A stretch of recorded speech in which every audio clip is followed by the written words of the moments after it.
right. Well, it's a new year, and it's a new year. It's a new season. There's some new things in store, and it's time for us to go ahead and start making some changes here. In preparation for this new season. And so today, the title is that it's actually a verse which is in Mark chapter 4, verse 3, which says, "Listen, a sower went out to sow." Pretty simple verse, but there's a lot contained in it. And so firstly, it doesn't say that a farmer went out to sow. It says that a sower went out to sow, indicating that a sower is a person who sows as that's their profession, or that's their role. And so and before it gets to that, it says listen. In the King James Version, it says hearken, which means like pay close attention or listen with the intent to understand. So listen with the intent to understand that somebody who is a fundamental sower went out to sow. And so, in this new year, we have to, try to decide what are the seeds that we need to sow in order to reap the harvest that we are sowing for or believing for. So that's basically today's topic. It's going to be very short. I'm going to make it as short as I possibly can. I have a couple of bullet points to read through, a couple of verses to share on this topic. But the thought that I want you to come away from this with is that we are supposed to be sowers. So the verse says, listen, a sower went out to sow. We should go out every single day to sow. We should be looking at life through the lens of a sower, of somebody who is looking for opportunities to be a blessing to other people and to sow. And, we were talking the other day about, the wineskins, and the wineskins are habits, right? And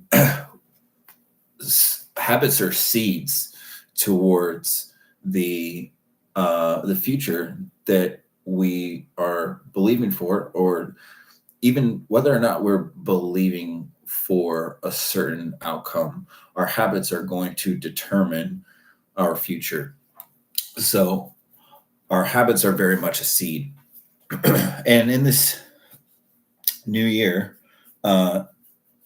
there's some changes that I'd like to see in my life, but it starts with me. It starts with me making some changes, changing my habits, changing my inputs to get a different output. And I'm not going to go through them, but as I was studying in the Word today, I was making a list of these things. What are like the big 10 things the big 10 changes that I want to see in my life, and not starting from there, but going backwards and saying, what are the 10 changes that I need to make, that whether or not,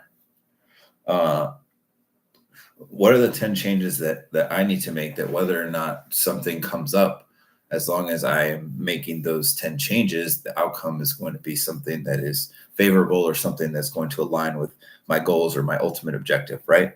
So going back to sow and seed, though, we are sowers. So we need to look at our actions as seeds, but we also need to look at, our outcomes as harvests. We need to look at the things that we're believing for as a result of a seed that we've sown. So, it's much harder to reap than it is to sow, but it's also pretty easy to reap when you really break down what reaping is. We might not realize that we are reaping a harvest of seeds that we've sown, because we didn't realize that we were sowing those particular seeds. And I'll give you an example. If we're going through a difficult time in our finances, it's because we sowed, either we didn't sow financial seed, or we didn't sow financial discipline. There's countless different ways that can contribute to us having a harvest of a financial difficulty, and we might not see it that way. We might look at it as, oh my gosh, like I'm not getting a harvest of financial abundance or overflow. And it's like, okay, well, then the reason for that would be because of, basically the inverse is that we did not sow those financial seeds that we could have sown. We did not sow financial discipline, all those different things, and therefore we did not reap this abundant harvest that we were believing for. So that's one example of a way that we could look at it. Now, I'll just read through some of these bullet points because I wanted to keep it pretty short for you today. So, sowing is so crucial, and it's not just about finances. Finance is just a really kind of an easy one to use as an example. But, sowing for the wife that you're believing for, or the girlfriend that you're believing for, will require you to begin to sow. They say if you want to have a friend, be a friend, right? So if you want to have a girlfriend or a wife, be a husband, make yourself into a good man, right? Now, God's going to give you an opportunity with the small, and then through that opportunity, you will prove yourself to be worthy, prove yourself to be faithful in the little so that you can be qualified for the much. And so that's an important thing for us to remember. If we don't feel like you have enough time, it's because you are not being faithful with the time that you have. Nobody, I love the phrase, when I find the time. Nobody ever finds the time. There's 24 hours. You're not going to find a 25th hour somewhere. You make the time for the things that are important to you, especially the things of God, and especially your goals and the things that you're working towards. So being faithful with our time is such a critical skill in order for us to become developed in any area of our lives. The more you can get a grip on your time, the more of that time you can allocate towards the things of God. So diligence is a seed, sowing the seed of diligence, going above and beyond and being excellent in everything that you do, raising your personal standard of excellence. Diligence is a seed towards a number of different things. It says that in Proverbs that diligence is a man's precious possession. So we're supposed to be sowing diligence so that we can be, improving and getting better. Diligence is a seed towards being moved up, either professionally or if you're doing it in whatever avenues that you're being diligent in. You can be diligent in the things of God, and it's going to be a seed towards growing in the things of God.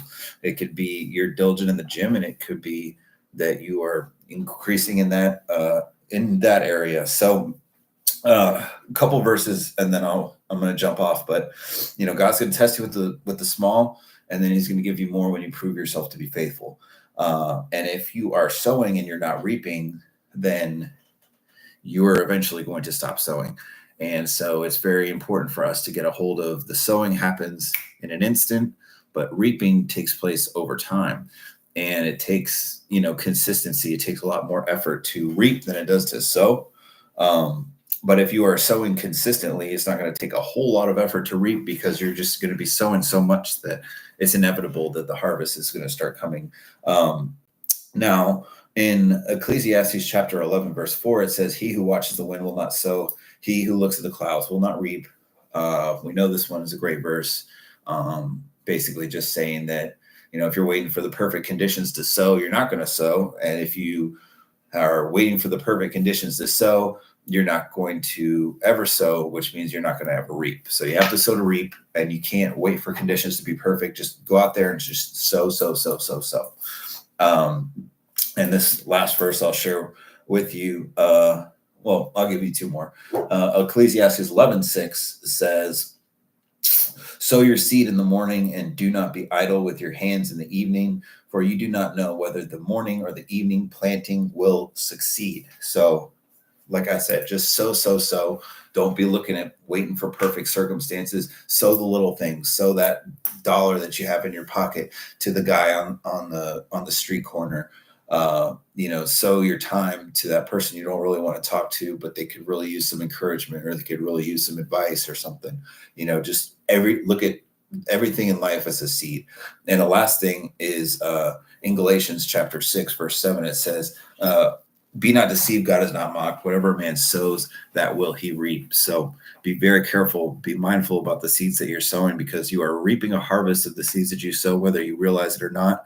And once we get a hold of this concept, we can begin to program our harvest by the seeds that we are sowing. So I wanted to be an encouragement to you on that today. I don't know, I was saying the word, and that was the direction that it went. So I thought that it would be worthwhile to share that, especially, as we're turning over the calendar and we're looking at this new year and saying, okay, well, I'm believing for big things, believing for some changes, and that's great. But, what are the changes that you're going to jumpstart by your behavior, by your seed, by the actions that you take?